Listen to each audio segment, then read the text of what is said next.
মাইকে মৃত ব্যক্তির অ্যানাউন্স করা যাবে কি যাবে না? জামে তিরমিজি হাদিস 785, 86, 87। আল্লাহ নবী পরিষ্কারভাবে বলেছেন, মসজিদ থেকে কোনো হারিয়ে যাওয়া জিনিসের ঘোষণা দেওয়া যাবে না। তো যে জিনিসটা মানুষটা মারা গেছে ও কি দুনিয়া থেকে হারিয়ে যায় নাই? তাহলে কি প্রচার করা যাবে মসজিদে মাইকে? করা যাবে না চাচা, কষ্ট পাচ্ছেন।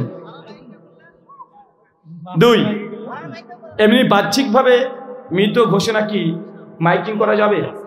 একই হাদিস সহিহ সুনান তিরমিজি 786 নম্বর হাদিস, আল্লাহ নবী বলছেন আন্নাই, এটা থেকে দূরে থাকো। এর অর্থ আল্লাহ নবী বলেছেন যে মৃত ব্যক্তির ঘোষণা করা, প্রচার করা একটা জাহিলি রীতি। ইহুদিরা তাদের যদি কেউ মারা যেত তারা প্রচার করত, উটের উপরে ঘোড়ার উপরে চলে দিত, ঢাকঢোল পিটে পিটে মানুষকে বলতো অমুকের বেটা অমুক অমুক এইভাবে মারা গেছে, খবর হবে অমুক জায়গাতে বলে বেড়াতো। আল্লাহ নবী এটাকে বলছে জাহেলি রীতি। তাই মুসলিম যদি মারা যায় এইভাবে প্রচার করা যাবে না। তবে কি করা যাবে? খবর দেওয়া যাবে। চাচা কি বলেন তো, কি দেওয়া যাবে না? প্রচার করা যাবে না, ঘোষণা দেওয়া যাবে না। কি দেওয়া যাবে? খবর। তো বাবা, ঘোষণা দেওয়া আর খবর দেওয়ার মধ্যে পার্থক্য কি? পার্থক্য আছে চাচা। ঘোষণা ওটাকে বলে একজন ব্যক্তি বলবে, 100, 200, 500 শুনবে, এটা হচ্ছে ঘোষণা। খবর কাকে বলে? একজন ব্যক্তি আরেকজনকে বলবে, এটা হচ্ছে খবর। কথাকে বুঝতে পারলেন? খবর হচ্ছে একজন ব্যক্তি বললাম চাচা অমুকজন মারা গেছে, উনি আরেকজনকে বললেন, খবর। এই খবর চলবে। স্পষ্ট হাদিস। ঘোষণা করা, প্রচার করা, এটা ইহুদি এবং খ্রিস্টান তাদের আদর্শ। এই আদর্শ গ্রহণ করা যাবে না। শুকরান, জাযাকাল্লাহু খাইরান। জয়নুল বক্তা বলেছেন হালাল জিনিস বেশি পরিমাণ খাওয়া হারাম, কথাটা কতটুকু সত্য জানাবেন? আমার লেখা কিছু বই আছে, ফিতরা টাকা না খাবার, ঝামেলা হবে কদিন পরে। হাত কোথায় বাঁধবেন?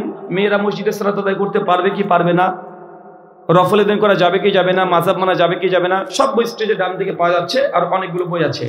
আজকে উনি এই বইটা ফাইলটা ডিসকাউন্ট দিচ্ছে, 7খানা না 6খানা বই আছে, 400 টাকাতে দিয়ে দিচ্ছে। প্রায় 800 টাকা বা 700 টাকার বই 400 টাকা দিচ্ছে, নিতে পারবেন। মসজিদে মুসাফির এসে না, আরেকটা তার আগে প্রশ্ন করেছিল তো, বিড়ি সিগারেট বা নেশাদার দ্রব্য। না না না, তার 1 মিনিট। কোন এক বক্তা বলেছেন যে জিনিস খাওয়া হালাল তার বেশি খাওয়াও হারাম। আসলে বেশি খাওয়া হারাম নয়, সুন্নাতের খিলাফ। আল্লাহ নবী যখন খেতেন কোনো হালাল খাবার, পেটটাকে তিনি 3 ভাগ করতে বলেছেন। 1 ভাগ খাবার, 1 ভাগ পানি, 1 ভাগ শ্বাস প্রশ্বাস। সূরা তাহা আয়াত নম্বর 82 আল্লাহ বলেছেন খাও, পান করো, অপচয় করো না। মুসলমানের খাওয়ার সুন্নাতি তরিকা একদম লুনি পর্যন্ত এতদূর খেয়ে নিতে হবে এমনটা না। মানে একটা লোক বিয়ের বাড়িতে গিয়েছে, প্রচুর খাওয়া দাওয়া করেছে, খাওয়া দাওয়া করে বাড়িতে গেছে, তো বউকে বলছে যে অনেক বেশি খেয়ে নিয়েছি, পেটে মানে বদ হজম হয়ে গেছে। তো বউ বলছে তো একটা ওষুধ খেয়ে নিতে পারলে না? ওষুধ খেয়ে নিতে পারতে। বোঝায় পাগলি, ওষুধ খাওয়ার জায়গা থাকলে কি খালি আসে নাকি রে? মানে ওষুধ খাওয়ার জায়গাটাও রাখিনি না। তো এটা মুসলমান এও খেতে পারে না। মুসলমানের খাবারটা সুন্নাতে খিলাফ, হারাম নয়, এটা সুন্নাতে খিলাফ। শুকরান। বিড়ি সিগারেট বা নেশাদার দ্রব্য পান করলে খালা, ফুফি, চাচি এদের সাথে জেনার পাপ হবে, হাদিসটি কি সঠিক জানাবেন? ভাই প্রশ্ন করেছেন বিড়ি সিগারেট, জর্দা বা ছোটখাটো নেশাজাত দ্রব্য যেগুলো পান করেন, খান, এগুলো খেলে মায়ের সঙ্গে জেনা করলে যে পাপ হয় সেই পাপের কথা হাদিস সহিহ কিনা? আসলে বিড়ি সিগারেট, জর্দার কথা হাদিসে নেই, আছে খামার মানে নেশাজাত দ্রব্য। আমরা এখানে ভুল করি।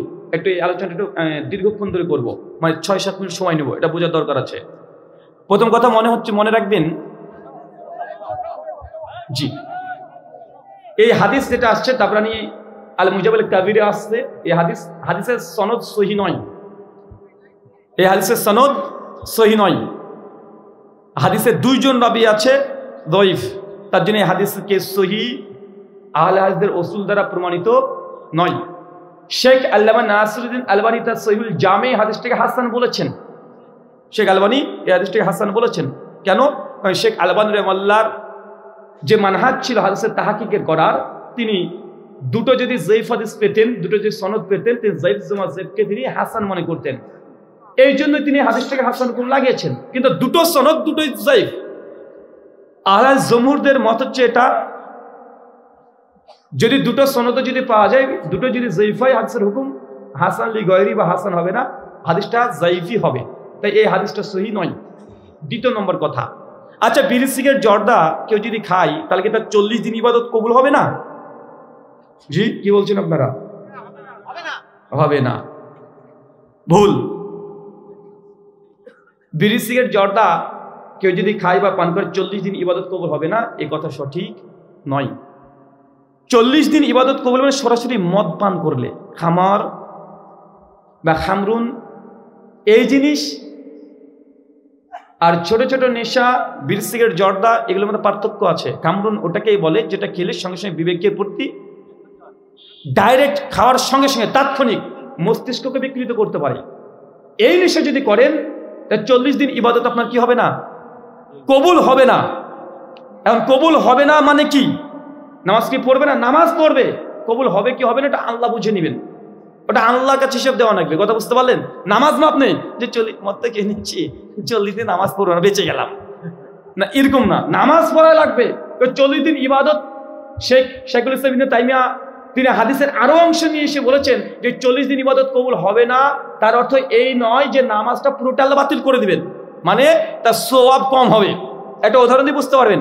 শেখুল ইসলাম ইবনে তাইমিয়া তার যে ফিকহি জ্ঞান, অবাক হয়ে যাবেন। আল্লাহ নবী বলছেন জামে তিরমিজির কিতাব জুমার নম্বর কিতাব জুমাতে হাদিসটা আসছে, কেউ যদি জুমাতে মসজিদে গিয়ে কথা বলে তার জুমা বাতিল। তার কি জুমা কি পুরো বাতিল হয়ে যাবে না জুমার নেকি কে কম হবে? কথা বলেন, নেকিতে কম হবে। শেখুল ইসলাম ইবনে তাইমিয়া এই হাদিসটাকে নিয়ে এসে বলছেন 40 দিন ইবাদত তার কবুল হবে না, মানে যে কোনো ইবাদত করবে তার নেকি কম হবে, মানে একদমই বাতিল নয়, একদম বাতিল নয়। তাই এই মাসলাটাকে বুঝে নেন, এর মধ্যে অনেক মানে ডিপ ফিক আছে এর মধ্যে।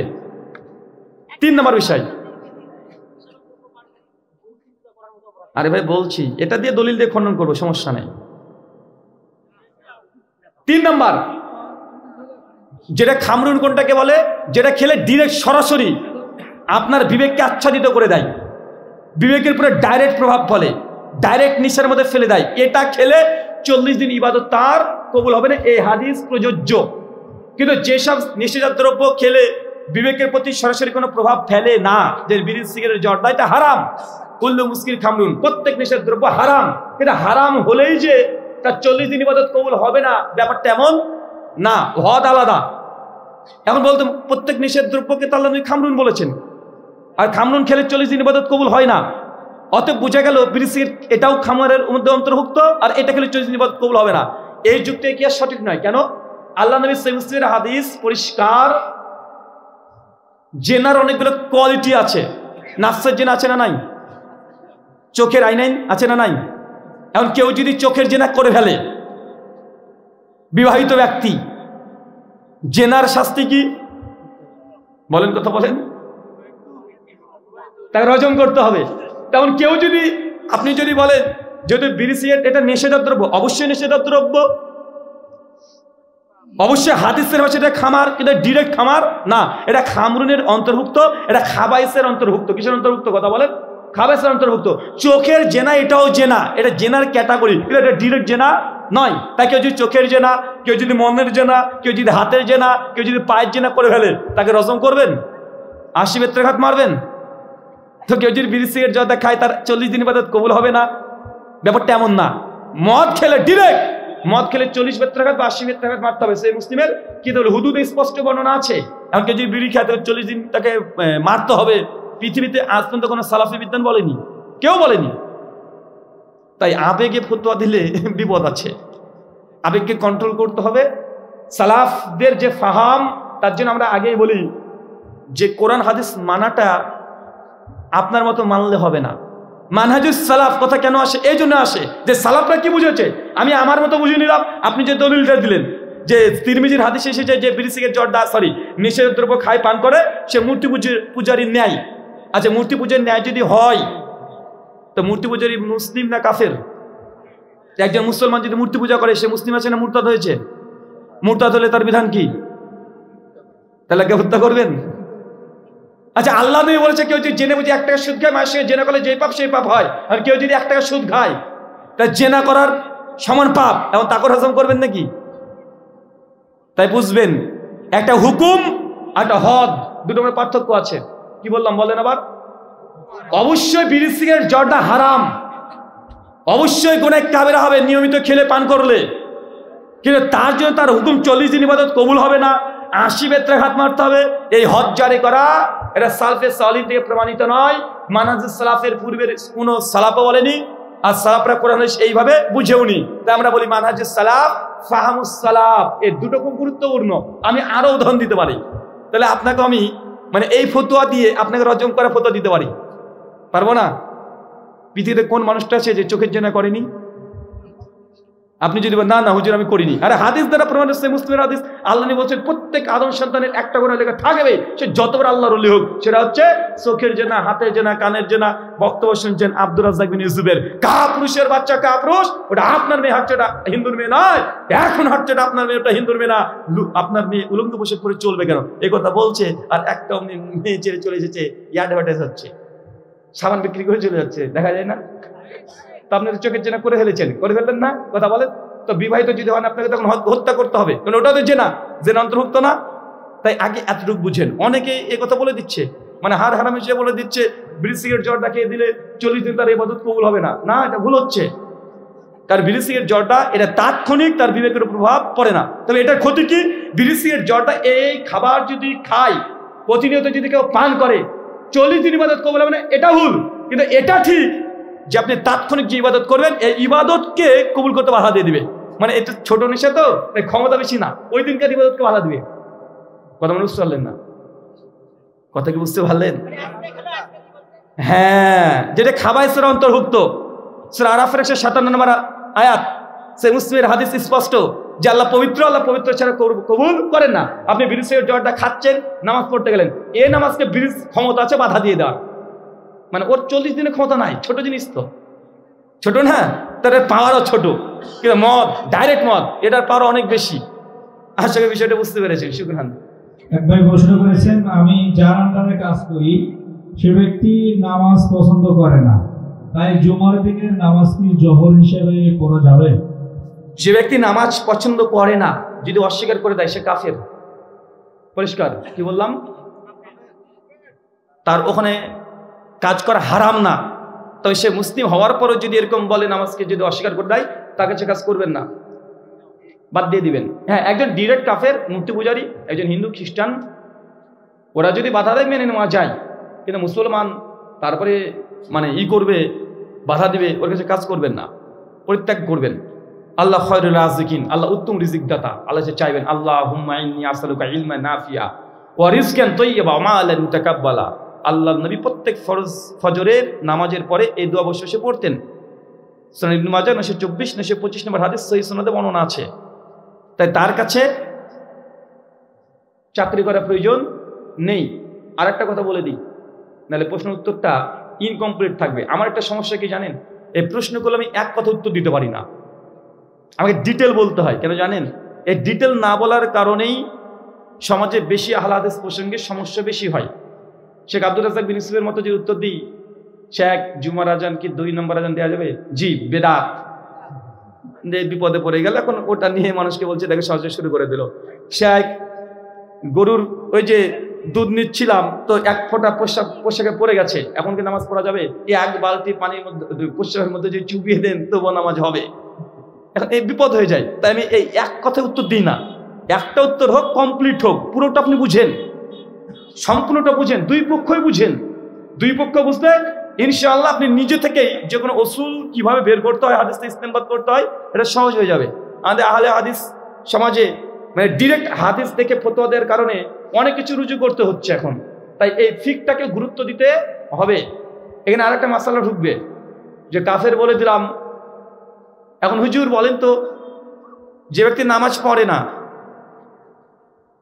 তার কি জানাজা করা যাবে? যে ব্যক্তি নামাজ পড়ে না সে যদি করে পশু জবাই করে, সেটাকে খাওয়া যাবে? এই সচরাচর প্রশ্ন আসে, এটার সঙ্গে ইনকমপ্লিট হয়ে যাবে। মনে রাখবেন, একজন ব্যক্তি মাঝে মধ্যে নামাজ পড়ে, মাঝে মধ্যে ছাড়ে। জুমার দিনে নামাজ পড়ে, মাগরিব পড়ে, ইশা পড়ে, ফজর পড়ে না, বা ফজর পড়ে জোহর পড়ে না, এরকম কোয়ালিটির মুসল্লি। গিয়ে বলেন, ভাই তুই কি ব্যাপার ফজর আসিস নি কেন? ভাই আসার দরকার, আসতে পারি না, অজুহাত পেশ করে এবং গুনাহ হচ্ছে স্বীকার করে। কিন্তু সে ব্যক্তি জুমা পড়ে, মাগরিব ইশা পড়লো, কবে কবে পড়লো না, গাফিল। এই ব্যক্তি কাফের না, এই ব্যক্তি কি না? সে আকীদাতান কাফের না। তার জানাজা হবে, তার জবাই করা প্রাণী মাংস খাওয়াও যাবে। আরেকজন ব্যক্তি আছে যাকে বলে ভাই নামাজ পড়তে যায়, নামাজ পড়ে কি হবে রে, নামাজ পড়ে কি বলো উল্টো পাল্টা বলে। এই ব্যক্তি নামাজকে অস্বীকার করেছে। কি করেছে? অস্বীকার করেছে। এই ব্যক্তি কাফের। এই ব্যক্তি কি? কাফের। এর হুকুম হবে একজন হিন্দু খ্রিস্টানের মতো। একে মুসলিমদের মসজিদে মুসলিমদের কবরস্থানেও দাফন করা যাবে না, জানাজা তো দূর কি বাত। ওকে ওই হিন্দুদের মতো চিতাতে দাও দাও করে জ্বালিয়ে দিতে বলবে। যে আল্লাহর জন্য নিজের সালাতকে অস্বীকার করছে তার মরা পড়বে জানাজা কিসের রে ভাই? আর যে মাঝে সে জুমাতেই আসতো আর নামাজ পড়তো না, ওর জানাজা করা যাবে। তো মসজিদের ইমাম পরেজগার ব্যক্তি তারা করবেন না। ওরকম একটা কোয়ালিটির ইমাম খুঁজে পারবেন যে শুধু জুমা পড়তে পারে, ওকে দাঁড় করিয়ে দিবেন। কথা বুঝতে পারলেন? মুসল্লি যে কোয়ালিটির, ইমামও হবে সেই কোয়ালিটির। কারণ নেতা যদি হয় বেতাল, তাহলে এই সমস্যা না হয়ে যান। আমি একটা উদাহরণ দিয়ে বুঝতে পারেন। চাচা ধরেন আপনি যাবেন কক্সবাজারে, আপনাদের এলাকার লোক খুব ঠান্ডা, তখন ঘরগুলো কম দামে পাওয়া যাবে, এখন কক্সবাজারে যাবেন। হ্যাঁ, ধরেন হাজি গাজি মানুষ সব গাড়িতে উঠেছেন, তসবি টসবি নিয়ে জিকির করছেন, পাঞ্জাবের জুব্বা সব পরে আছেন, 50 জন যাত্রী প্যাসেঞ্জার সব ভালো, আল্লাহর ওলি। ড্রাইভারটা যদি মাতাল হয়, জি কি হবে? আপনাকে কে কক্সবাজার নিয়ে যাবে না গাড্ডায় ফেলবে? ও যমুনায় পার করতে দেবে না, ও যমুনার মধ্যে আপনার চুবিয়ে মেরে দেবে। তাই যে কোয়ালিটির প্যাসেঞ্জার ওই কোয়ালিটির ড্রাইভার লাগবে। কথা বুঝতে পারলেন? আচ্ছা, মাজার পূজারী যারা আছে তাদের জানাজা পড়া যাবে কি যাবে না? এখান থেকে আরেকটা বলে দিই যে বেদাতি যারা আছে তাদের জবাইকৃত প্রাণী মাংস খাওয়া যাবে কি যাবে না? যাবে। তারা আহলে কিতাবের হুকুমে। কি বলেন তো ভাইজান? আল্লাহ সুবহানাহু ওয়া তাআলা ইহুদি এবং খ্রিস্টান তাদের জবাইকৃত প্রাণী মাংস খাওয়া জায়েজ করেছেন। যদিও হচ্ছে তারা নবীকে বিশ্বাস করে না, করে নাকি? কোরআনকে বিশ্বাস করে না। তারা কিসের হুকুম? আহলে কিতাবের হুকুমে। তাদের যেমন খাওয়া যাবে, ঠিক বেদাতি যদি আল্লাহর নাম নিয়ে জবাই করে, আর মুসলমান তো আল্লাহর নাম তো নিবেই, তো তারা যদি বিসমিল্লাহি আল্লাহু আকবার বলে জবাই করে আপনি খেতে পারবেন। সহিহ বুখারী 438 নম্বর হাদিস। যারা আমাদের কিবলাকে কিবলা মনে করে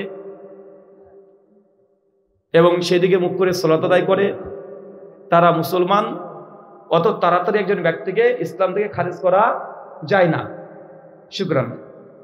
একটা প্রশ্ন করেছেন, ফরজ সালাতের পরে সম্মিলিত মুনাজাত বিদআত, কিন্তু যারা এই বেদাতি কাজের সাথে জড়িত তাদের সাথে মিলিত হয়ে দল সংগঠন করা যাবে কি? বাহ, সম্মিলিত মোনাজাত করা বিদআত। এখন এদের সঙ্গে সম্মিলিতভাবে দল সংগঠন করা যাবে কি যাবে না? কারণ কোন দল করছেন, কোন সংগঠন করছেন সেটা তো বলতে হবে। ইসলামী তো অনেকগুলো সংগঠন আছে, চরমনে পীর সাহেবের আছে, তো দুজনই বেদাতি করেন, সমস্যা কোথায়? এখন যদি বলেন যে একটা হকপন্থী জামাত এবং বেদাতি কোনো সদস্য থাকতে পারে কি পারে না, মূল কথা মনে রাখবেন যে বিদআত হচ্ছে দুই কোয়ালিটির। বিদআত কয় কোয়ালিটির? তার মানে হাসানা সাইয়ানা। বিদআত হচ্ছে একটা আকীদাতান, একটা আমলগত বিদআত। একটা আমলগত বিদআত, একটা হচ্ছে আকীদাতান বিদআত। একজন ব্যক্তির আকীদা বিশুদ্ধ, আহলুস সুন্নাহ ওয়াল জামাআহ আহলুল হাদিসদের আকীদা পোষণ করে, কিন্তু আমলগত কিছু বিদআত করে, এই ব্যক্তি আলহামদুলিল্লাহ তাকে সালাফি বলে স্বীকার করাও যাবে এবং সে আহলুল হাদিস, এবং তার সঙ্গে সমস্ত লেনদেন আদান প্রদান সমস্ত কিছু করা যাবে। যদি সে সব কিছু মানে মেয়ের বিয়ে দিতে পারবেন, আর কি করবেন বলে? ঠিক আছে তো ভাই, মেয়ের বিয়েও দিতে পারবেন।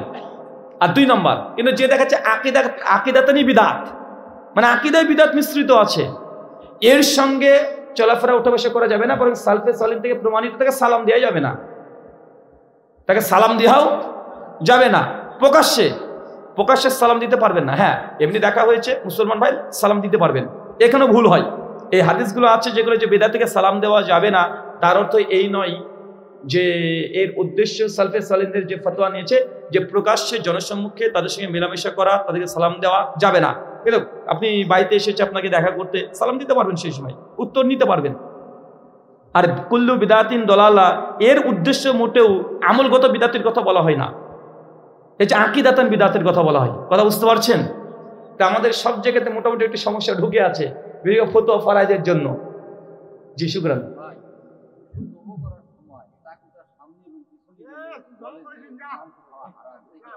ভুল বুঝেছি, ভুল বলে দিয়েছি। তো কি করে উপর নিচে করবে নাকি? না হুজুর ভুল বলেছে। জি। গরুর চামড়া খাওয়া কি জায়েজ আছে? গরুর চামড়া খাওয়া কি জায়েজ আছে? আর কিছু পাস নি রে ভাই। হ্যাঁ, গরুর চামড়া যেসব প্রাণী হালাল করা হয়েছে, আপনার রুচিতে যা আসবে সবগুলোই হালাল। ঠিক আছে, আপনার রুচিতে যা আসবে সবগুলোই হালাল, আর যেটা রুচিতে আসবে না সেটা আপনার জন্য হারাম, বা আপনি খাচ্ছেন এটা রুচির কারণে। ঘোড়ার মাংস হালাল, সে বুখারী 5520 নম্বর হাদিস। খাইবারের যুদ্ধের সময় আল্লাহ ঘোড়ার মাংসকে অনুমোদন দিয়েছে। এখন আপনার যদি রুচিতে না হয় খাবেন না, কথা বুঝতে পারছেন? তাই গরুর বা যে কোনো প্রাণীর যা হালাল তার সমস্ত কিছু হালাল। তাহলে হুজুর শেখ আব্দুর রাজ্জাক বিন ইউসুফ যে ফতোয়া দিয়েছে গরুর প্রস্রাব পবিত্র, নাপাক নয়, তো এটা কি আহলে হাদিসরা কি তাহলে গরুর প্রস্রাব খাবে? এরকম কথা বলে না কিছু মানুষ আছে যে যে গরু, যে গরুর প্রস্রাব যেহেতু পবিত্র, তাহলে গরু তোমরা প্রস্রাব খাও। ভাই মনে রাখবেন, কোন জিনিস পবিত্র হলেই সেটা খেতে হবে। তোকে কে বলেছে হুজুর ঘাস পাক না পাক? তো হুজুর তুমি খাও। মাটি পাক না পাক? পাক, তো তুমি খাবে নাকি? গাছের ছাল পাক না পাক? পাক, তুমি খাবে? তোমার স্ত্রীর চামড়াটা পাক কি পাক না? কামড়ে কামড়ে খাবে নাকি? তা পাক হলে খেতে হবে তোমাকে কে বলেছে? একটা হুকুম আর খাওয়ার হুকুম দুটোর মধ্যে পার্থক্য থাকে। শুকরান। আপনার নামের আগে কেন ব্রাদার লেখা হয়? এটা তো বিপদ, মানে এই প্রশ্ন আসে না। আর প্রশ্ন তো শেষ করেছি, এরকম মসজিদ খুব কমই আছে, এটা বলবো শেষে। জুমার দিনে কয় আযান দিতে হবে, একটি না দুটি? দলিল সহ বলুন। জুমার দিন একটা আজান দেবে না দুটো আজান? এটাও ভুল, প্রশ্নটাই ভুল। জুমার দিনে আজান কয়টা হবে? দুইটা না তিনটা? প্রশ্ন করতে হবে।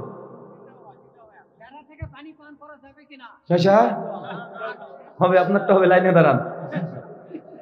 মানে জুমার আজান আমরা একটা না দুটো বলছি, আসলে হাদিসের ভাষায় একটা দুটো না, হাদিসের ভাষায় দুইটা না তিনটা বললে হয় যে এই হুজুর তো সবই উল্টা বলে রে ভাই। আচ্ছা বলেন তো কবরে প্রশ্ন কটা করা হবে? ভুল।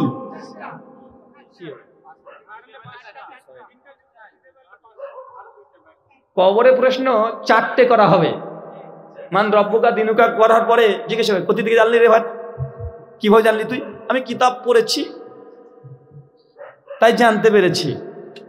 আর যে পড়েনি সে বলে পড়িনি, জানিনি, লোকে যা বলেছে তাই করেছি। মানে মুকাল্লিদে দুনিয়াতে মুকাল্লিদ ছিল, কখন এক মাযহাবের অন্ধ অনুসরণ করেছে, লোকে যা বলেছে তাই করেছি। কবরের তাকলিদে ভূত ছুটিয়ে দিবে। তো আজান দুইটা না তিনটা প্রশ্ন করবেন, একটা দুটা নয়, কারণ হাদিসে একামতকেও আজান বলা হয়েছে। কথা বুঝতে পারলেন তো? একামত তো সবাই দেয়, একটা আজান হয় 2, নতুন একটা আজান 3, তাহলে কি হলো 2 আজান না 3 আজান? এটা নিয়ে প্রশ্ন হবে তো নাকি? এটা নিয়ে প্রশ্ন হবে। আচ্ছা ঠিক আছে, আপনার ভাষাতে বলি যে আজান একটা হবে না দুটো হবে?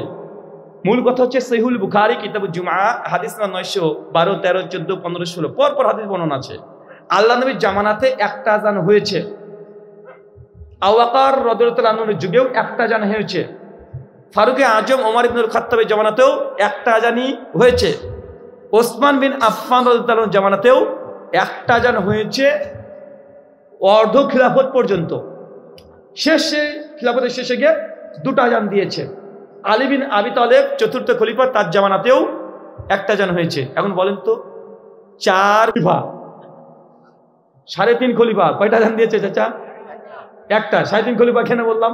আরে বেটা ওসমান বিন আফফান তো অর্ধেক খিলাফত তো একটাই দিয়েছে, তুমি গোটা ওসমানকে নিচ্ছ কেন? ওসমানের দুটো আমল আছে রাদিয়াল্লাহু আনহু, তাই তোমার দিকে যদি অর্ধেক থাকে আমার দিকে তো অর্ধেক আছে রে ভাই, আছে না? তাই 3.5 খলিফা হয়েছে। কটা দিয়েছে? নবী কটা দিয়েছে? আল্লাহ কোরআনে কয়টা দিতে বলেছে? সূরা জুমা 9 নম্বরে একটা দিয়ে দেওয়ার কথা আছে কোরআনে। কোরআনে কি দলিল নাই? কোরআনেও তো আছে, কোরআনেও একটা আছে, নবীও একটা দিয়েছে, 3.5 খলিফাই একটা দিয়েছে। কারণ চাচা বলেন তো তাহলে একটা ভালো না দুটো ভালো? হ্যাঁ, কে বললো কথা? আরে বলে কে বলেছে? বুঝতে পারলাম না। আপনি বলেছেন, উনি বলছেন বেশি হওয়াটাই ভালো। আচ্ছা ঠিক, মানুষের ক্যাশিয়ার তো ও টাকা আজকে বেশি দিবে। তখন কত দিয়েছে? হ্যাঁ, স্বামী স্ত্রীর চাকরিও করে, বেশি করে, মানে আরো বেশি দেবে। কত দিয়েছে গো টাকা? হ্যাঁ, 10,000 দিয়েছে। তাহলে একটু বেশি দেন ইনশাআল্লাহ। এইখানে বাঙালির ইনশাআল্লাহ মানে কি জানেন? ভাষা খারাপ করে বলতে গেলে একটু খারাপ লাগবে। আমাদের শেখ আব্দুল হামিদ ফাইজি আল মাদানী হাফেজাহুল্লাহ নাম শুনেছেন না? ওই যে বাঙালির ইনশাআল্লাহ মানে হচ্ছে জীবন আরে শালা, বাঙালির ইনশাআল্লাহ। তো যাই হোক, বলছে বেশি দেওয়াটাই বেশি ভালো। চাচা, খতনা দেওয়া বেশি ভালো কাজ না খারাপ কাজ? হ্যাঁ, খতনা দেওয়া ভালো কাজ না খারাপ কাজ গো? তো একটু ছেলের দেওয়ার সময় একটু বেশি করে দিয়ে দিবেন, কি হবে? ফরজ বাতিল হবে না? তাই ভালো কাজ বেশি ভালো ভালো নয়। ইলিশ মাছ খেতে ভালো লাগে, কিন্তু গোটা 2 কেজি খেয়ে নেবেন, স্ত্রী পাশে শুতে হবে না, বাথরুমে শুয়ে থাকতে হবে সারা রাত। তাই ভালো কাজ বেশি ভালো ভালো নাকি? না, যতটুকু আছে অতটুকুই ভালো। তাই বোঝা যাচ্ছে যে নবীও একটা দিয়েছে, কোরআনও একটা বলে, 3.5 খলিফা একটাই বলেছে, অত একটাই নবীর সুন্নাত, খোলাফায়ে রাশিদিনের সুন্নাত। ওসমান বিন আফফান তিনি দুটো দিয়েছে। আমরা বলি না যেটা বিদাত, যারা বিদাত বলে সঠিক নয়, কারণ এখানে সাহাবীর আমল বিদাত হয় না, কারণ সাহাবীদের আমলটাও শরীয়তে দলিল। যাবে তিরমিজি হাদিস না 2676, আল্লাহ নবী বলেছেন পরিষ্কারভাবে, আমি দুনিয়া থেকে চলে যাওয়ার পরে ইখতিলাফুন কাসীরা, অনেক বড় বড় মতভেদ হবে। ফালাইকুম বিসুন্নতি, তখন আমার সুন্নাতকে আঁকড়ে ধরো, ও সুন্নতে খোলাফায়ে রাশিদিন, এবং আমার খলিফাদের সুন্নাতকে আঁকড়ে ধরো। এখন ওসমান বিন আফফান খলিফা কি খলিফা নয়? খলিফা। তাহলে তার কোন ফতোয়া বা আমল সেটা বিদাত বলা যাবে? যাবে না। যদি হয় তাহলে কোরআনকে বাইন্ডিং করা এটাও বিদাত হয়ে যাবে, হবে না? হয়ে যাবে। কিন্তু কোরআনকে বাইন্ডিং করা কেন বিদাত নয়? যেহেতু খলিফারা করেছে, খলিফাদের আমল এটাও হুজ্জা, এটাও দলিল, এটা নবী বলেছে। হ্যাঁ চাচা, তবে আপনি যেভাবে দেন এটা কিন্তু উসমানী আজান না। কিভাবে দেন আপনি? ওসমান বিন আফফান যে দ্বিতীয় আজানটা চালু করেছে, কোথায় চালু করেছে? বাজারে জাওরা নামক জায়গায়। চাচা আপনার মসজিদে কোথায় হয়? চাচা তাদের ওসমানের আজান হলো না যে চাচা? তাহলে এটাকে এখন কেউ যদি বিদাত বলে আমি কিছু করতে পারবো না। আমি আপনাকে বাঁচিয়েছিলাম, প্রথমে বাঁচাইনি আপনাকে, বাঁচিয়েছিলাম, কিন্তু আপনি ওই বাইরে কাছে ভিতরে ঢুকিয়েছেন। এখন আমি কি করে বাঁচাই বলেন তো আমাকে? আমি আপনাকে বাঁচাতে চাই, তার জন্য বলেছি ওসমান বিন আফফানের আজান বিদআত নয়, এটা সুন্নাত। কিন্তু আপনি যেমন দিচ্ছেন এটা তো ওসমানের আজান না। চাচা আমার দিকে বলেন তো, ওসমান বিন আফফান দ্বিতীয় আজান কেন দিয়েছিল? লোক বৃদ্ধি হয়েছিল, শুধু এটা একটা কারণ না, আর একটা কারণ আছে। হ্যাঁ, আলিম মানুষ নাকি গো? হ্যাঁ আচ্ছা, সেই বুখারী 915-17 নম্বর হাদিস। মানে সেই সময় তো চাচা মাইক ছিল না। মাইক ছিল কি সেই সময়? ছিল না। এখন মসজিদে যখন খুতবার জন্য আজান হতো, তো বাজারে সাহাবীরা থাকতো, আজান শুনতে পেতো না। তাই কখন যে আজান হয়ে যায় সাহাবীরা বুঝতে পারতো না, বেচাকেনা করতে আছে। আর কোরআনে স্পষ্ট আয়াত আছে যে আজান যদি হয়ে যায় তাহলে বেচাকেনা হারাম, তো এই গুনাহ হয়ে যাচ্ছে। এই জন্য ওসমান বিন আফফান মনে করলেন যে না, আরেকটা আজান তাহলে মসজিদের বাইরে বাজারে দিয়ে দেবো, খুতবার আজান দিয়ে দেবো, তাহলে ওটা শুনে তাতে চলে আসবে, তাই তারা জুমাতে অ্যাটেন্ড করবে, খুতবা শুনবে। এই জন্য দ্বিতীয় আজান দিয়েছিল। কেন দিয়েছিল বলেন তো এবার? মসজিদের প্রথম খুতবার আজান বাজার মধ্যে পৌঁছাচ্ছিল না, এ না পৌঁছানো এটা হচ্ছে কারণ। কারণ ছাড়া শরীয়ত কখনো অ্যাপ্লাই করা যায় না। আচ্ছা চাচা বলেন তো, এখন যে প্রথম যে আজান দেওয়া হচ্ছে, এই প্রথম আজান এখন মসজিদের বাইরে যায় কি যায় না? গোটা এলাকা যায় না? এই তো আপনি খুব ভালো বুঝেছেন। তো ওসমান বিন আফফানের দ্বিতীয় আজান দেওয়ার কারণ কি ছিল? প্রথম আজান মসজিদের বাইরে যায় না, কিন্তু এখন মাইকের মাধ্যমে প্রথম আজান মসজিদের বাইরে যায় কি যায় না? তাহলে এক ঢিলে দুই পাখি, এক আজান নবীর সুন্নাত হলোই। ওসমান বিন আফফান যে কারণে দুই আজান চালু করেছে, প্রথম আজানে তা হাসিল হয়ে যাচ্ছে। এক ঢিলে দুই পাখি না? তো আমার দুইটা আজান দেওয়ার প্রয়োজন কি রে ভাই? কথা বুঝতে পেরেছেন না? এই ফিক গুলোকে একটু বুঝবেন। মানে ডাইরেক্ট হাদিস, আমি আগে বলেছি যে আমাদের ডাইরেক্ট হাদিস দেখে দেখে ফতোয়া দেওয়ার কারণে মানে নিগুড় তথ্য যে হাদিসের মধ্যে থাকে, মজা আলাদা, ফিকের মজা পাবেন যখন পড়বেন, এবং ফতোয়া দেওয়া, আলোচনায় প্রশ্ন উত্তর দেওয়াটা সহজ হয়ে যাবে। জি, আবু দাউদের 502 নম্বর হাদিস, 2 আজান 2 বার করে একামত দেওয়ার হাদিস হাসান। কেউ যদি 2 বার করে একামত দেয় তাকে বিদআত বলা যাবে না, হাদিস হাসান। শেখ আলবানী হাসান বলেছেন, ইমাম হাজার আসকালানি তালখিসুল হাবিরের মধ্যে হাদিসকে হাসান বলেছেন, হাফেজ জুবার আলী জাই এই হাদিসকে হাসান বলেছেন, শেখ শুআইব আরনাউত আমার জানার মধ্যে তিনি হাদিসকে হাসান বলেছেন, ইমাম হাকিম, ইমাম জাহাবি, বড় জামাত 2 বার করে একামত দেওয়ার হাদিস হাসান সহিহ। তাই কেউ যদি দেয় এটাকে বিদআত বলা যাবে না। তবে হ্যাঁ, এখানে কথা আছে। কি কথা আছে? একবার করে একামতের শব্দগুলো হবে, এটা নবীর আমল দ্বারা প্রমাণিত, এবং নবীর যিনি মুয়াজ্জিন ছিলেন বিলাল, তিনি একবার করে দিতেন। ইবনে আব্বাস অন্য সাহাবী থেকে 2 বার করে একামত দেওয়ার কথা পাওয়া যায়। তো এখানে বোঝা যায় ওসুল এখানে প্রয়োগ হবে। এক, নবীর একটা আমল, সাহাবীদের একটা আমল। এখন আমরা কোন আমলটাকে গ্রহণ করব? নবীরটা করব না সাহাবীরটা করব? ফাইন তানাজাতুম ফি শাইইন ফারুদ্দুহু ইলাল্লাহি ওয়া রাসূল। যখনই মতভেদ আসবে তখন আল্লাহ আল্লাহ নবীর দিকে চলে যাও। তার জন্য আমরা আহলুল হাদিসরা রাসূলের আমলকে এখানে প্রাধান্য দিয়েছি। একবার করে দিই, এটাই উত্তম, তবে 2 বার বিদআত নয়। শুকরান। সুদখোর আত্মীয়ের দেওয়া খাবার খাওয়া যাবে কি? সুদখোর, সুনান আবু দাউদ হাদিস নম্বর 4935, 36, 37, আল্লাহ নবী ইহুদিদের বাড়িতে দাওয়াত কবুল করেছেন। কথা বুঝতে পারলেন? ইহুদিদের বাড়িতে দাওয়াত কবুল করেছেন। মুসান্নাফ আব্দুর রাজ্জাকে আব্দুল্লাহ ইবনে মাসউদ রাদিয়াল্লাহু তাআলা আনহুর কাছে এসে বলছেন যে অমুক বাড়িতে দাওয়াত দিয়েছে, কিন্তু সে সুদের সঙ্গে যুক্ত আছে, তার বাড়িতে কি অংশগ্রহণ করা যাবে? ইবনে মাসউদ বলছেন তুমি খেতে পারবে, কেন আল্লাহ একের পাপের বোঝা আরেকজনের উপরে বাড়তাবে না। সূরা মানিসা আয়াত নম্বর 15। যেমন নবী ইব্রাহিমের বাপ কি ব্যবসা করতে যাচ্ছে? মূর্তি পূজা। তো নবী ইব্রাহিম কি করেছে? খাই নাই? হ্যাঁ, খেয়েছে কি? খাই নাই, খেয়েছে। তাই একের পাপের বোঝা একজনের উপরে বাড়তাবে না। তবে হ্যাঁ, যার বাড়িতে খেতে যাচ্ছেন তাকে দাওয়াত, তাকে ইসলাহ এটা করবেন, বলে আসবেন হক কথা, যে ভাই আপনি যেটা করছেন, এই যে সুদের সঙ্গে যুক্ত আছেন, এটাকে বর্জন করবেন। এটা যদি বর্জন না করেন সামাজিক থেকে বয়কট করব। হ্যাঁ, এরকম স্টেপ নিতে পারেন। খাওয়া কি যায়? খাওয়া যায়। কেউ খেলে তাকে মুনাফিক কাফের প্রতি আবার দিয়ে না জানা, আবার খাওয়াটা যায়, তবে এটা উত্তম জিনিস নয়, বরং সমাজ থেকে তাকে বাধ্য করবেন সেই জন্য সুযুক্ত অর্থনীতি থেকে দূরে থাকে। শুকরান।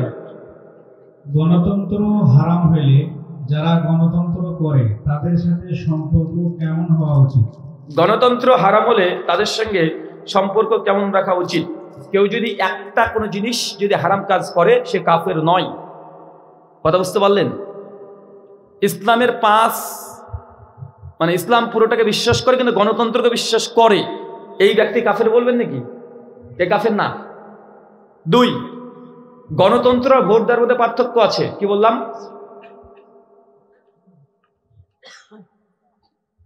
ডেমোক্রেসি আর নির্বাচন, এর মধ্যে পার্থক্য আছে। বলেন তো ভোট দেওয়া জায়েজ না নাজায়েজ, না হারাম না শিরক? ভোট দেওয়া কি? ভোট দেওয়া শিরক না? হ্যাঁ, জি। চাচা ভোট দেওয়া শিরক না? হ্যাঁ, ভোট দেওয়া শিরক। আবার হচ্ছে কি যে সবকিছু উল্টোই বলে। এখন যে ভোট দেওয়া শিরক না, বলছে শিরক। জি, ভোট দেওয়া সবসময় জায়েজও নয়, সবসময় শিরকও নয়। ভোট দেওয়া কখনো জায়েজ, কখনো ওয়াজিবের কাছাকাছি, মানে দিতে হবে, না দিলে গুনাহ হবে, আর কখনো কখনো শিরক। এখন এই পর্যায়গুলো আপনাকে বুঝতে হবে। কথা বুঝতে পারছেন? কি বললাম বলেন তো? পর্যায়গুলো বুঝতে হবে। কখনো কখনো বললাম জায়েজ, কখনো ওয়াজিব, না দিলে গুনাহ হবে আপনার, আর কখনো কখনো শিরক। আর কোনটা কোন সময় প্রয়োগ হবে, এই প্রয়োগ ব্যাপারটা হচ্ছে মূল মাসালা। একটা উদাহরণ দিই, ভালো করে বুঝেন, কেন আপনারা ভোট দেওয়ার শিরক শুনে এসেছেন, ওইদিকে তাকানো যাবে না একথা শুনেছেন। তো আমি একটু উল্টো বললাম, তো একটু শুনতে হবে আপনাকে। জি, একটু একটু থেমে যান তো, থেমে যান একটু। এমন একটা দেশকে কল্পনা করেন যে দেশটাতে মুসলিমদেরকে নির্যাতন করে দেশের শাসক। মুসলিমরা নামাজ পড়তে গেলে আজান দিতে দেয় না, মুসলমানরা কুরবানি করতে গেলে কুরবানি দিতে দেয় না, গরু জবাই করাকে নিষিদ্ধ করে দিয়েছে, হজ করতে গেলে প্রতিবন্ধকতা সৃষ্টি করে, জোর করে তাদের ধর্মের যে কালেমাগুলো আছে পড়তে বাধ্য করা হয়, মুসলিম নারীদেরকে বুরকা পর্দা পড়তে দেয় না। এমন একটা দেশকে কল্পনা করেন, আছে না নাই? আছে। এখন ওই দেশে দেখা যাচ্ছে 40% হচ্ছে মুসলমানরা আছে, আর 60% তারা যারা ক্ষমতায় আছে, শাসক কাফের হোক বা যে কেউ হোক। আবার ওই দেশে দেখা যাচ্ছে আরেকজন প্রতিদ্বন্দ্বী দল আছে, রাজনৈতিক দল আছে, ওরা কাফের, সে মুসলিম না, কাফের। কিন্তু এই পার্টি যদি ক্ষমতা যদি চলে আসে, রাষ্ট্রে যদি চলে আসে, কেন্দ্রে যদি চলে আসে, তাহলে মুসলিমদের নামাজ, রোজা, হজ, জাকাতে বাধা দেয় না। মানে ও তুমি কে গরু খাবে, কে শুয়োর খাবে দেখার দরকার নেই, কে মন্দির গেল, কে মসজিদ গেল দেখার দরকার নেই, ক্ষমতা পেলে হয়ে গেল। এরকম মাইন্ডের আরেকটা রাজনৈতিক দল আছে ওই দেশেই। কথা বুঝতে পারলেন? এখন এমন দেশে মুসলমানদের যে 40% ভোট, আপনি জানেন যদি বয়কট করি তো 60% ভোট তাদের ভোট, তারাই ক্ষমতায় থেকে যাবে। আর 5 বছর, 10 বছর, 20 বছর থাকবে, মুসলিমের উপরে নির্যাতন করবে, মসজিদ ভেঙে মন্দির করে ফেলবে। এখন এই দেশে বলেন তো ভোট দেওয়া কি জায়েজ? মানে ওয়াজিব, না দিলে গুনাহ হবে। কেন? বাকি 40% যে মুসলিম, 37 কোটি মুসলিম, 40 কোটি মুসলিম, তার নামাজ, রোজা, হজ, জাকাত, মসজিদ গুলো সব মন্দিরে যাবে। বুঝতে পারছেন না কথাটা? এই জায়গাতে যিনি বিরোধী পক্ষ, ইনিও কাফের, মুসলমান না, কিন্তু ইনি কে মন্দিরে গেল, কে মসজিদ গেল, কে গির্জা গেল দেখে না, আমি ক্ষমতা থাকলে মিটে গেলাম। এই দেশে এই বি টিমকে ভোট দেওয়া ওয়াজিব, না দিলে গুনাহ হবে। পরিস্থিতি বুঝেছেন? 2, আরেকটা দেশের কথা বলি। এমন একটা দেশের কল্পনা করেন, সৌদি আরব।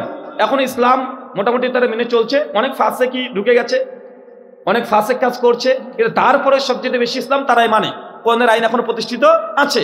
এবং সৌদি আরবে কোনো বিপ্লবী দল যদি বেরিয়ে আসে যে না সৌদিতে কোরআনের আইন চলবে না, ব্রিটিশ ল চলবে, মডার্ন আইন চলবে, এই নিয়ে যদি আন্দোলন করে যদি ভোটে দাঁড়ায়, এদেরকে ভোট দেওয়া কি হবে? শিরিক। নাজায়েজ মানে শিরিক। একদিকে আল্লাহর বিধান, একদিকে মানব রচিত বিধান, কি হবে এখানে? শিরিক। আমি বলতে পারবো না, আমি ওসুল বলতে পারি, আমি প্রেসক্রিপশন দেবো। এখন কোন দোকানের মাল খাবেন আপনার ব্যাপার। কি বুঝতে পারলেন না? আমাকে বলছে এই বিষয়ে অনেকগুলো অ্যান্সার হবে, ঠিক আছে? স্থানের পরিবর্তে ফতোয়ার পরিবর্তন হয়। যে দেশে মুসলিমদের সংখ্যা লঘু, শাসক হচ্ছে কাফের, সেই দেশের ফতোয়া, আর যে দেশের সংখ্যাগরিষ্ঠ মুসলিম কিন্তু মুসলমানের ক্ষমতায় আছে কিন্তু ফাসেক সরকার, নামাজ পড়ে ফাসেকি কাজ করে, তার ফতোয়া আলাদা হবে। অত সহজ না এই রাষ্ট্রনীতি, অনেক গভীর। তাই আপনাকে দুটো শুধুমাত্র উদাহরণ দিলাম যে কখনো শিরিক হয় আর কখনো ওয়াজিব হয়।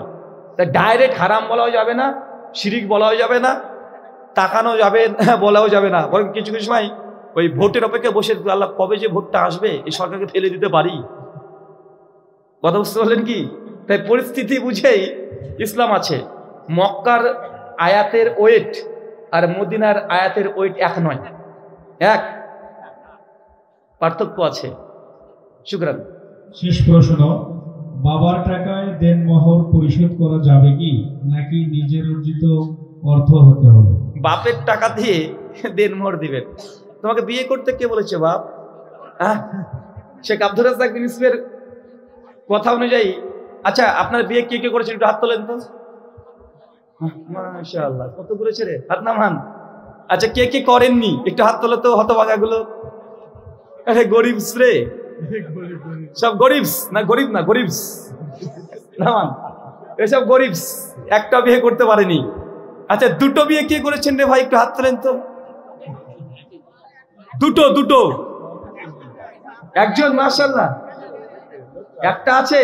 আরে ভাই দুটোর কথা বলছি, কে করেছেন? একজন আছে, মাশাআল্লাহ, নামান। ভাই আপনাদের শিক্ষা নিতে হবে কিভাবে যে চালাই রাখেন। আচ্ছা যারা বিয়ে করেছেন কে কে যৌতুক নিয়েছেন একটু হাত তোলেন তো। চাচা নিয়েছেন, যৌতুক নিয়েছেন? ভাইজান, হ্যাঁ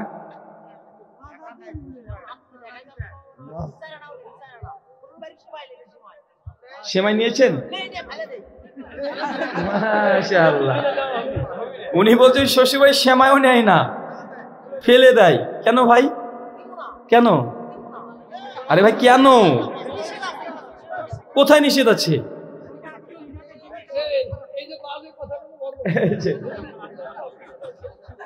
শুকরান। শুনেন, আপনার যদি মোহরানার টাকা নাও থাকে তবু বিয়ে হয়ে যাবে ইনশাআল্লাহ।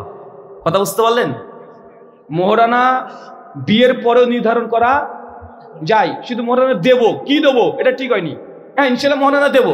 কি দেবো যে ঠিক হয়নি, বিয়ের পরও মহারানা ঠিক করা যায়। শোনো আবুদাদের সেই বর্ণনা আছে, আল্লাহ নবীর কাছে একজন মেয়ে এসে রাসূলুল্লাহ বিয়ে করতে চাই, আপনি বিয়ে করেন।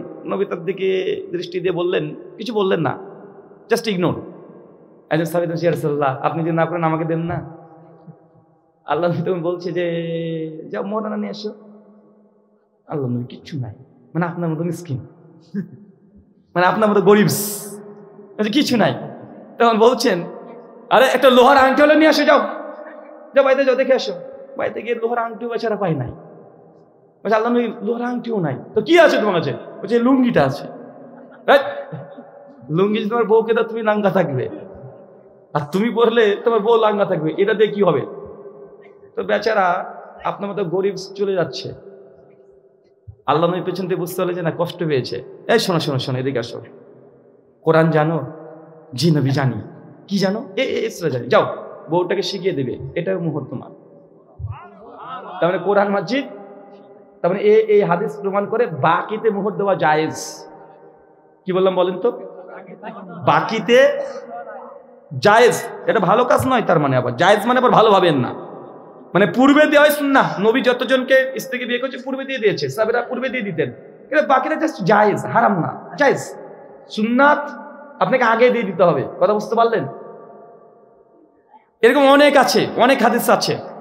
আচ্ছা মূসা আলাইহিস সালামের বিয়ের মোহর কি ছিল? 8-10 বছর, হ্যাঁ ছাগল চড়ানো। তো যদি এইসব হাদিস কোনের আয়াতের আলোকে বোঝা যায়, বাপের টাকা যদি পকেট মুড়ে হলেও যদি মোহরানা দিয়ে দেন, মোহরানা আদায় হয়ে যাবে। কথা বুঝতে পারলেন? শুকরান। শেষ শেষ। ও এটা ভুলে গেছি না, আমার নামে পুরো ব্রাদার কেন? বলছে বক্তাকে ধরছি দাঁড়া, খুব বড় বড় কথা বললো। তো অনেকে আবার বলে যে এই হুজুরের নাম তো ব্রাদার রাহুল, একটা কেমন নাম হয়ে গেল না? ব্রাদার তো খ্রিস্টান খ্রিস্টান মনে হয়, রাহুল নাম তো আবার হিন্দুদের হয়, হোসেন আবার মুসলমান। তো হুজুর একসঙ্গে তিনটে নাকি? প্রথমে খ্রিস্টান দিয়ে শুরু, মুসলমান দিয়ে শেষ। ব্রাদার খ্রিস্টান, মিডিলে আছে রাহুল মানে হিন্দু, শেষে আবার হোসেন। টেনশনে আছেন আপনারা, নাস্তিকদের সঙ্গে আছে না, মুসলমানের সঙ্গে আছে না। তো আমি এক ফিল্ডে কাজ করি না, আমার ফিল্ড কথা টোটাল 4টে ফিল্ড। যেন ইসলামী আলোচনা ধর্মসভাগুলো করছি, হিন্দুইজমের, খ্রিস্টানিটি, অ্যাথিজম, এগুলো আমার প্ল্যাটফর্মে কাজ করি। তো যেহেতু খ্রিস্টানদের সঙ্গে বিতর্ক করি, তার জন্য নাম ব্রাদার। রাহুল, হিন্দুদের সঙ্গে আলোচনা করি, বক্তব্য দিই রাহুল, মুসলমান হিসাবে বক্তব্য রাখছি হুসাইন। একসঙ্গে কটা পেলেন? মানে একের মধ্যে 3 আছে না নাই? তো এর জন্য ধরে নিতে পারেন, মানে এটা যুক্তি দিয়ে বললাম আপনাকে, আপনার বোঝার জন্য। মানে এটা হচ্ছে অ্যান্টিভেনাম। মূলত ভারতে আমাদের যারা জেনারেল ব্যাকগ্রাউন্ড থেকে এসেছে, মানে মাদ্রাসাতে সেভাবে যে আপনারা পড়াশোনা করেন, করে যারা আছে তাতে আলেম বিভিন্ন ডিগ্রি পায়। আর যারা জেনারেল ব্যাকগ্রাউন্ড থেকে এসেছে ভারতে, তাদেরকে টাইটেল দেওয়া হয় ব্রাদার। কি টাইটেল দেওয়া হয়? ব্রাদার। শেখ মতিউর রহমান মাদানী হাফিজাহুল্লাহর একটা বক্তব্য আছে, দেখবেন একজন প্রশ্ন করছে যে শেখ ব্রাদারদের প্রশ্ন, মানে ব্রাদারদের আলোচনা শোনা যাবে কি যাবে না। তো উনি বলেছেন যে ফিতনাই ব্রাদারদের আলোচনা শোনা যাবে না, এই কথা বলেছে। আর বাঙালিরা বুঝে নিয়েছে তার মানে রাহুল ভাইকে বললো, কারণ বাঙালিরা মনে করে ব্রাদার মানে আমি। আরে ভাই ব্রাদার মানে আমি না, ব্রাদার মানে জেনারেল থেকে যারা এসেছে সবাই ব্রাদার। আর যারা মাদ্রাসায় পড়েছে তারা কি? আলেম। এই দুটো ক্যাটাগরি আছে, কথা বুঝতে পারছেন? তাই যখন ব্রাদারের বিরুদ্ধে কেউ বললো, মানে আমাকে ভেবে নিন না আগে থেকে, জানো যে আমাকে বললো, যদি আমার নাম ধরে বলে তখন আমাকে বলেছে। ব্রাদার মানে যারা জেনারেল থেকে এসেছে তাদের কথা বলেছে তিনি, কথা বুঝতে পারছেন? তো আমাদের ইন্ডিয়ান ট্র্যাডিশন এটা, যে জেনারেল ব্যাকগ্রাউন্ড থেকে এসে যারা জাকির নায়কের মানহাজ অনুযায়ী হিন্দু খ্রিস্টান নাস্তিক সঙ্গে ডিবেট বিতর্ক আলোচনা করে, তাদেরকে নামে পুরো ব্রাদার বলে। আমার মতো অনেকেই আছে, আমি তো বাংলাতে কথা বলছি, তো আপনি আমাকে চেনেন। ব্রাদার সিরাজুর রহমান নাম শুনেছেন? উনি তেলেগু ভাষায় বিতর্ক করেন হিন্দুদের সঙ্গে, অনেক পণ্ডিত মানুষ উনি। এটা জাকির নায়কের স্টাইলে তেলেগু ভাষা বুঝেন? বুঝেন না? ভগবান তো কাডে উন্নেডু তেন্নু পবারতে গানে মানচিউডু। কি যে বুঝলেন? তেলেগু সিনেমা আপনারা দেখেন জানি, দক্ষিণ ভারতের সাউথের মুভি দেখেন, কিন্তু ওগুলো হিন্দি ডাবিং করা।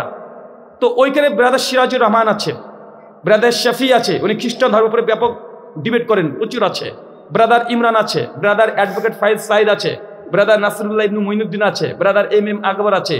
প্রায় শতাধিক ব্রাদার পৃথিবীর বিভিন্ন প্রান্তে তার ডাক্তার জাকির নায়কের স্টাইলে ওই মানহাজে কাজ করছে।